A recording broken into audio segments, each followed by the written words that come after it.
అద్భుతంగా ఉంది ఈ కాశీనగరం. మది పులకిస్తోంది. ఇంతటి అలౌకిక నగరం కన్నుల పండుగగా ఉంది.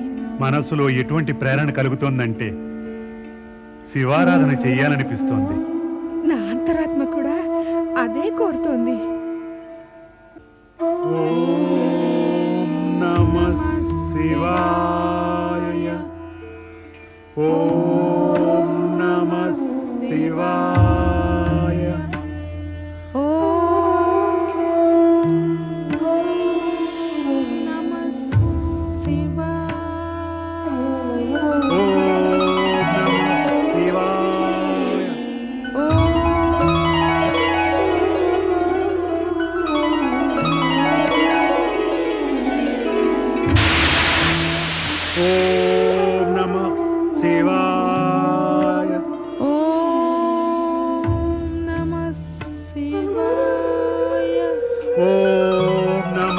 శివాయ.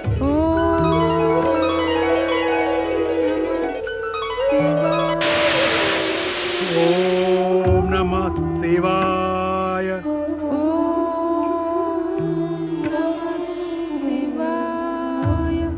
ఓం నమః శివాయ. ఓం నమః శివాయ. ఓం నమః శివాయ. ఓం నమః శివాయ.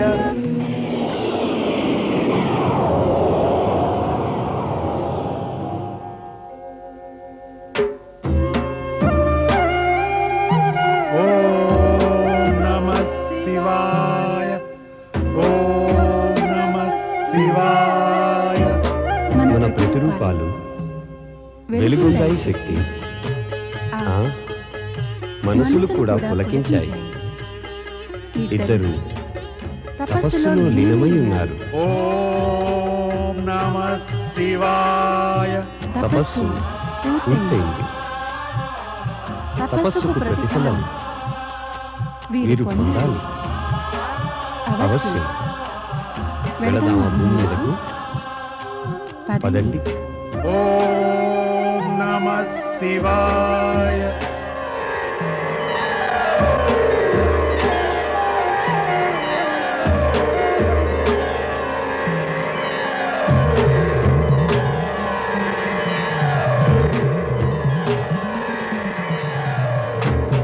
ఓం నమః శివాయ.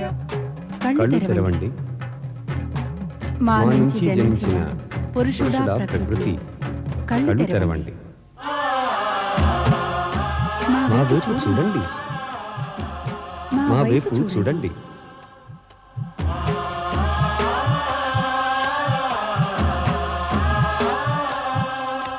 మేము మీ తపస్సుకు మెచ్చాం.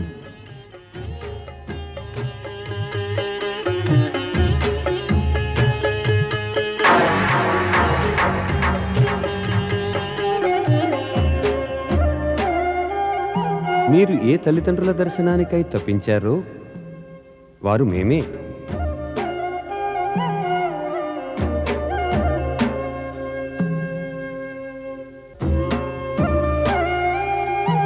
మీరు తెలుసుకుని కోరారుగా మీ జననం ఎలా జరిగిందోనని.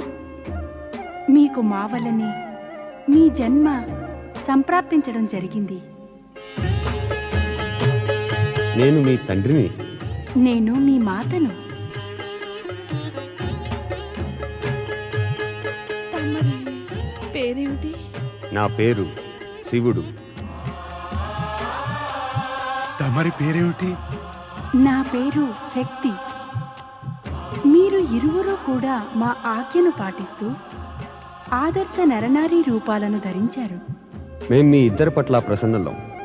కోరుకోండి ఏం కావాలో.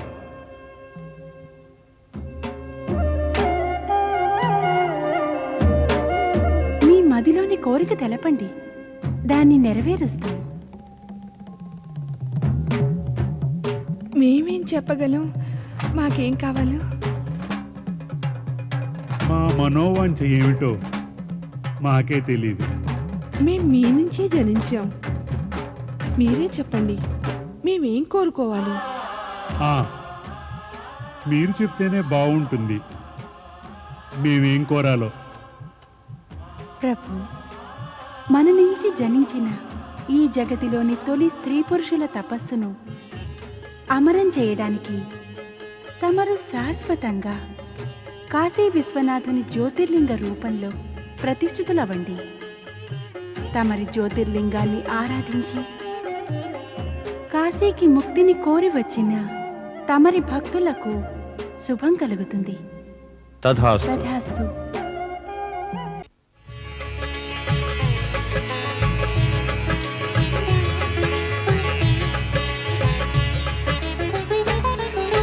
శివుని భక్తులు సంకట స్థితి వచ్చిన పిలిచిన ఎప్పుడు, శివుని భక్తులు సంకట స్థితి వచ్చిన పిలిచిన ఎప్పుడు, అప్పుడు వచ్చేను జ్యోతిర్లింగములు అజర అమర శివ శంకరుడు. అజర అమర శివ శంకరుడు, అజర అమర శివ శంకరుడు, అజర అమర శివ శంకరుడు, అజర అమర శివ శంకరుడు, అజర అమర శివ శంకరుడు, అజర అమర శివ శంకరుడు, అజర అమర శివ శంకరుడు, అజర అమర శివ శంకరుడు.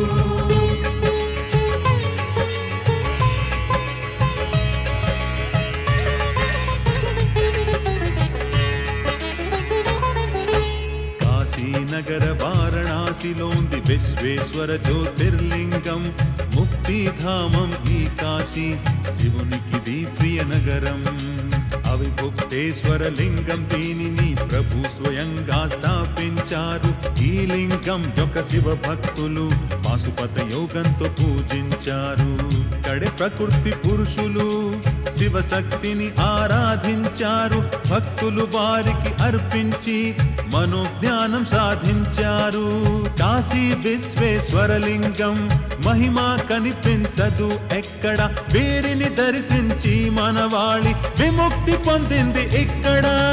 విశ్వనాథ శివునికి జయ జయ, విశ్వనాథ శివునికి జయ జయ, విశ్వనాథ శివునికి జయ జయ, విశ్వనాథ శివునికి జయ జయ, విశ్వనాథ శివునికి జయ జయ, విశ్వనాథ శివునికి జయ జయ, విశ్వనాథ శివునికి జయ జయ, విశ్వనాథ శివునికి జయ జయ. కాశీ విశ్వనాథుని జ్యోతిర్లింగం కథను వినిపించడంలో ఉద్దేశం ఏమిటంటే, ఆరాధన తపస్సు ఎవరిది ఎన్నడూ వ్యర్థం కాదు. అవును పద్మాసన, సంపూర్ణ కథనానికి తాత్పర్యం ఇదే. ఆరాధన భక్తులను పరమపదం చేరుస్తుంది. పరమపిత, తమరు అతి సార్థకమైన కథ వినిపించారు. ఈ కథ సంపూర్ణ జగతికే ఒక ఆదర్శాన్ని చూపుతుంది. సంపూర్ణ జగత్తు దీనివల్ల లాభం పొందితే అది మంచిదే. ఇది నీకు కూడా లాభించాలి నారదా. అందుకు సందేహమేమిటి పరమపిత? లేకపోవడం ఏమిటి?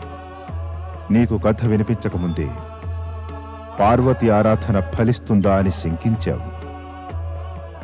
ఈ కథ చెప్పేదేమిటంటే, పార్వతి ఆరాధన తప్పక ఫలిస్తుందని. పరమపిత, తమరు కరుణిస్తే తప్పక సఫలమవుతుంది. మళ్ళీ మరిచావు నారదా. పార్వతి నన్ను కాదు, శివుణ్ణి ఆరాధిస్తోంది. అందువల్ల ఆమె ఆరాధనను శివుడు మన్నిస్తాడు, నేను కాదు. నిజమే. ఓ విధంగా అర్ధనారీశ్వరునికి పుట్టిన స్త్రీ పురుషులకు కూడా శివదర్శనానికై ఎన్నో కష్టాలను ఓర్వవలసి వచ్చింది. ఎంతో సమయం పట్టింది. అలాగే పార్వతికి కూడా సఫలత, కృప లభించాలంటే కొంత సమయం పడుతుంది. కోరిక తీరే ముందుగానే పార్వతి అనేక రకాల నారీ మహిమలను చూడవలసి ఉంటుంది. కోరిక తీరే ముందుగానే పార్వతి అనేక రకాల నారీ మహిమలను చూపవలసి కూడా ఉంటుంది. పార్వతీయే కాదు, ఆమె తల్లిదండ్రులు, ఆమె సోదరుడు కూడా ఆమెతో సహకరించాలి. పార్వతి తన తల్లిదండ్రులు, కుటుంబపు విరోధాన్ని సహించాలి.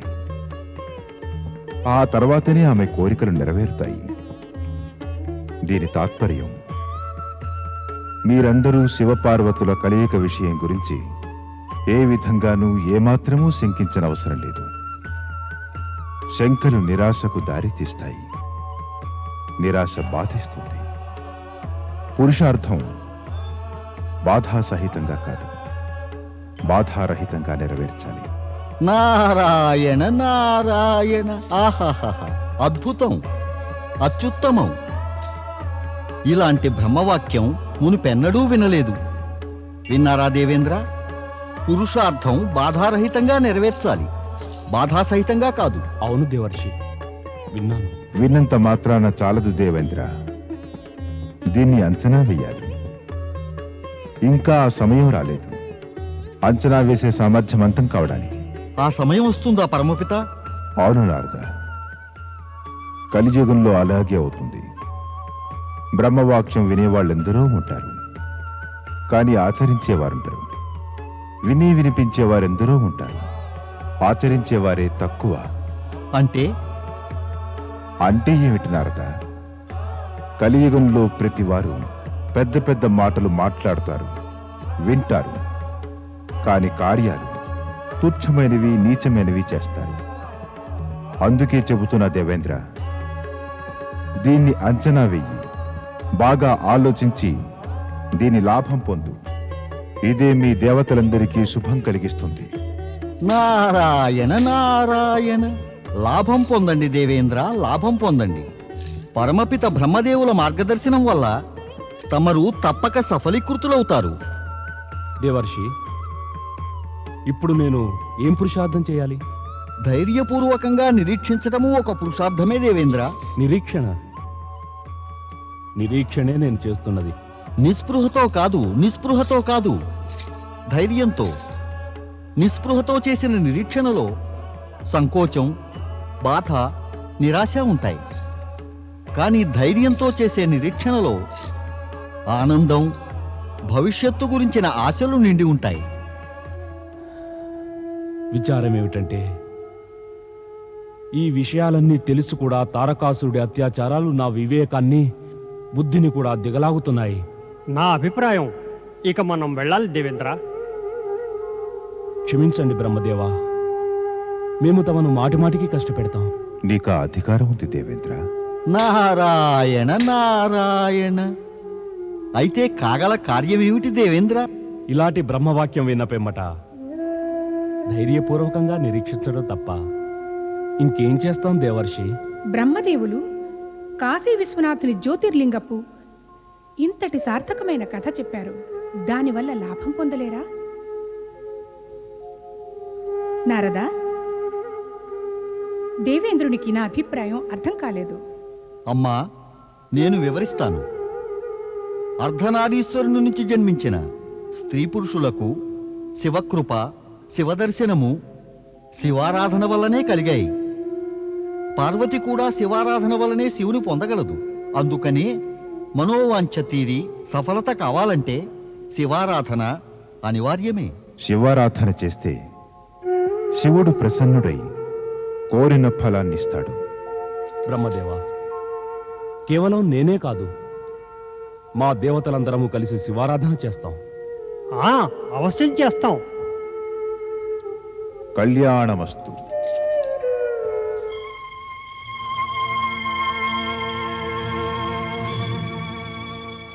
ఎక్కడికి ప్రయాణమే వెడుతున్నావు? తమకు తెలుసు కదా మేమెక్కడికి వెళ్తున్నామో. తెలుసుగాని నీ నోట విందామని ఉంది. అయితే వినండి. నేను సఖ్యలతో పాటు శివారాధనకై హిమగిరి శిఖరానికి వెళ్తున్నాను. నేను నిన్నక్కడికి వెళ్ళనివ్వను. ఎందుకు? నీకు తెలుసు. తెలుసు, కానీ మీ నోట విందామని ఉంది. అయితే విను. మమ్ము అవమానించినటువంటి ఆ జడధారి శివుణ్ణి ఆరాధిస్తున్న నిన్ను ఆపగలిగి ఉండి కూడా నేను ఆపలేదు, నీ పట్ల ప్రేమ వల్ల. కానీ ఇక నీ పూజ ఆరాధనలు ఏమీ స్వీకరించకుండా అతడు నిన్ను కూడా ఉపేక్షిస్తున్నాడు. ఇది సహించలేను. ఈ విధంగా అతడు నిన్నే కాక మమ్మల్ని, మన రాజ కుటుంబాన్ని కూడా ఉపేక్షిస్తున్నాడు. అన్నయ్య, గౌరవం పొందదలుచుకున్న వాళ్లకు గౌరవం ఇచ్చే ఉద్దేశము ఉండాలి. నేనెవరిని అవమానించాను? నీ భాషనే అడుగు, అదే చెప్తుంది. గౌరవనీయుల గురించి గౌరవించే మాటలను ఉపయోగించకపోవడం అవమానించినట్టే. నీకు శివుని గౌరవం గురించిన దిగులైతే ఉంది, కానీ నీది నీ కుటుంబ మాన మర్యాదల గురించిన దిగులు మాత్రమే లేదు. నీ పూజ ఆరాధనలు అక్కడ ఏమాత్రం స్వీకరించబడనప్పుడు నిన్ను ఉపేక్షించాక కూడా నీవు అక్కడికి వెళ్తావెందుకు? ఈ ప్రశ్నకు సమాధానం చెప్పగలవా? పూజ ఆరాధనలు స్వీకరించబడడానికి ఎంతసేపు పడుతుంది? అయినా ఆరాధ్యులు తమ భక్తుల పిలుపును వినడానికి ఎంతసేపు పడుతుంది? ఈ ప్రశ్నలకు సమాధానం ఉందా నీ దగ్గర?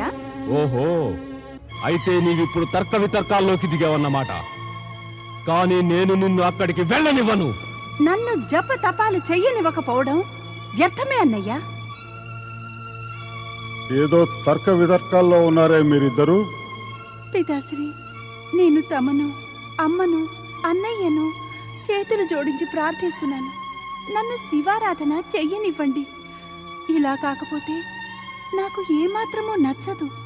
పుత్రి, నీకు నచ్చనిదేది మాకు నచ్చదు సుమా. పితాశ్రీ, తమరు పార్వతి మాటల జాలంలో పడకండి. అయితే నీ క్రోధజాలంలో పడాలా? వివేకంతో వ్యవహరించు నాయన. మనను అవమానించిన వాడు మన శత్రువే. మన శత్రువుతో విరోధించడం బుద్ధిహీనత. ఆలోచన రహితంగా ఎవరితోనైనా విరోధం పెట్టుకోవటం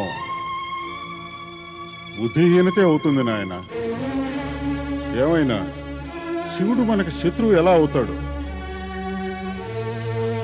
ఇంతకు ముందే నీకు చెప్పాను. పరమేశ్వరుడు మన వద్దకు కొద్ది కాలం పాటే ఏకాంతవాసం కోరి వచ్చారు.